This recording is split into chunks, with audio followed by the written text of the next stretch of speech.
Kimlar baxtli bilasizmi? Baxt haqida umuman o'ylamaydiganlar baxtlidirlar. Boshqa biror insonni kulgusidan quvonadiganlar baxtlidirlar. Yaqinlarga baxt ulasha oladiganlar baxtlidirlar. O'z xonadonida baxtli yashayotganlar baxtlidirlar. Alloh berayotgan nasibasiga shukr va qanoat qila olayotganlar baxtlidirlar.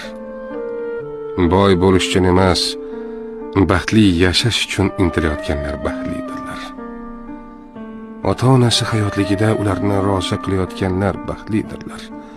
Kimlargadir baxtli ko'ringanlar emas, o'z oilasida chinakam baxt ulashayotganlar baxtlidirlar. Baxt Qur'onni o'rgatganlardir. Alloh yo'lida yashamoqdir o'sha baxt. Siz baxtni qanday tasavvur qilasiz?